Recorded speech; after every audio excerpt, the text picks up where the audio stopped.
Hello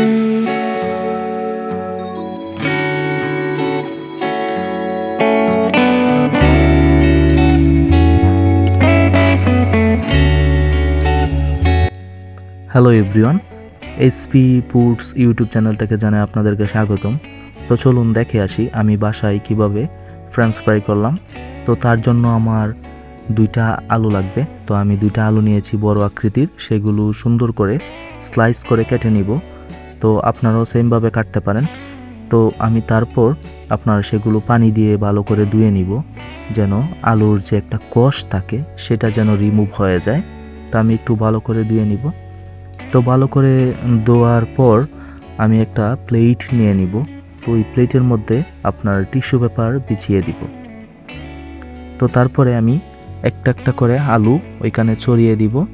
তো স্লাইসগুলো ছড়িয়ে দেওয়ার পর আমি তারপরে কি করব, আপনার উপরে আবার আরেকটা টিস্যু পেপার দিয়ে সেগুলো ভালো করে শুকিয়ে নিব। ভালো করে এরকম চেপে চেপে পানিটা শুকাতে হবে। যদি পানিটা না শুকায় তাহলে কি হবে, আবার এই যে আপনার আলুটা আপনার ভালো করে সিদ্ধ হবে না আর মুচমুচে হবে না। তো আমি তারপর আপনার একটা প্যান বসাই নিলাম। এখানে সামান্য পরিমাণে তেল দিয়ে আমার ওইখানে 4টা শুকনো মরিচ আমার ভেজে নিতে হবে। তো আমি 4টা শুকনো মরিচ দিলাম ওইখানে। আমি 4টা শুকনো মরিচ এখানে ভেজে নিব। তো ভেজে নেওয়ার পর হাতের মাধ্যমে সেগুলো গুঁড়া করে নিব। গুঁড়া করে তারপরে ওই যে আমাদের ফ্রেঞ্চ ফ্রাইয়ে দিতে হবে। তো আমি সেগুলো হাতের মাধ্যমেই গুঁড়া করে নিব। তো এখানে আমার আলুটা রেডি।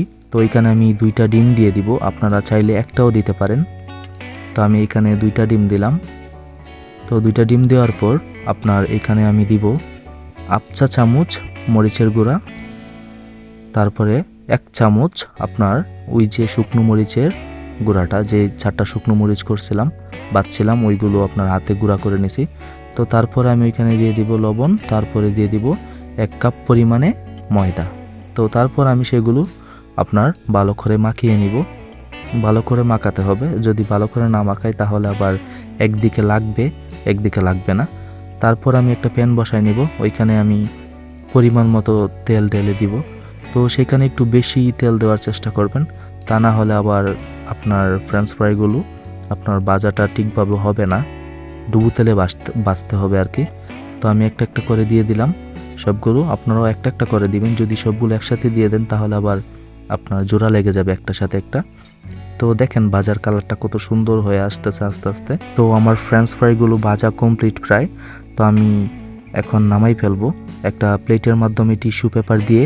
তো সেইগুলোর উপর নামাবো, তাহলে আমার যে বাড়তি যে তেলটা সেটা রিমুভ হয়ে যাবে।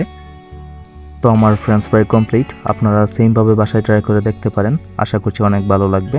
তো ধন্যবাদ সবাইকে এতক্ষণ সময় আমাদের সাথে থাকার জন্য।